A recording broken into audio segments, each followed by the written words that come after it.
বন্ধুরা, নেতাজি সুভাষচন্দ্র বসু বলেছিলেন, অনেক আশা নিয়ে, অনেক গর্ব নিয়ে, অনেক ভরসা নিয়ে এই ভারতবাসীকে বলেছিলেন, give me blood, I will give you freedom. তোমরা আমাকে রক্ত দাও, আমি তোমাদের স্বাধীনতা দেব। সেটা ছিল পূর্ণ স্বাধীনতার আশ্বাস, পূর্ণ স্বাধীনতার বিশ্বাস। তার মধ্যে পূর্ণতা প্রাপ্তির সবচেয়ে বড় বিশ্বাস ছিল।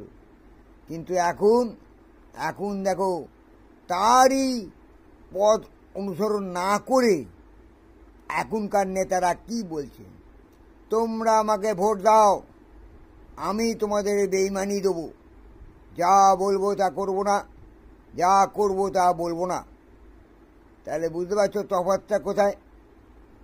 সেই নেতাজি আর আসবেন না আমাদের জীবনে। আমাদের ভারতবর্ষ থেকে তিনি চিরবিদায় নিয়েছেন অনেকদিন আগেই। বুঝলে তোমরা? তাই বলছি কি, সমস্ত জায়গায় বেইমানিতে ভরে গেছে, বেইমান প্রচুর।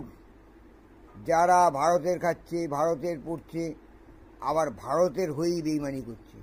সবার গুছিয়ে নেওয়ার ধান্দা।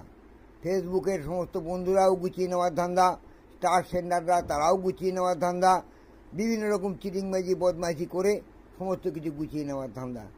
আর যারা বোকা আছো তারা করছে কি, তাদের ফাঁদে পড়ে সমস্ত কিছু তাদের কাছে বিলিয়ে দিয়ে ওদেরকে বড়লোক করছো, আর তোমরা কাঁচকলা খাচ্ছ।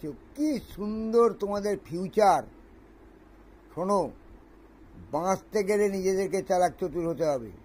দেখতে হবে কে প্রকৃত তোমাদের ভালোবাসে, কে প্রকৃত তোমাদের ইনকামের সন্ধান দেয়, কে প্রকৃত তোমাদের ইনকাম করিয়ে দেয়, কার সংস্পর্শে এলে, কার সাথে থাকলে, কাকে প্রমোট করলে, কাকে ফলো করলে, কাকে সাবস্ক্রাইব করলে আমাদের প্রত্যেকের খুব ভালো ইনকাম হবে এবং আমরা হাসি মুখে জীবনটা নির্বাহ করতে পারবো।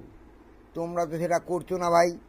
তোমরা যত চোরটা চিটিংবাজ বদমাইশদের পাল্লায় পড়ে তাদেরকে তুমি সাপোর্ট করছো, তাদেরকে তুমি গুছিয়ে দিচ্ছ, তারা বউ ছেলে মেয়ে নিয়ে সংসারে সুখে আছে, আর তোমরা বসে বসে সালা হ্যান্ডেল মারছো। আর কি করবে? এছাড়া তো তোমাদের কোনো অস্তিত্বই নেই।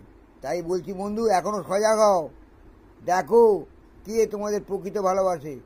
আমার তো মনে হয় আমি শ্রী বিশ্বজিৎ ব্যানার্জি, আমি ছাড়া কেউ তোমাদের প্রকৃত ভালোবাসে না, তোমাদের জন্য কেউ প্রকৃত চিন্তা করে না। এখন দেখো, চিন্তা করো, ভালোবাসো, কাকে তোমরা কি করবে।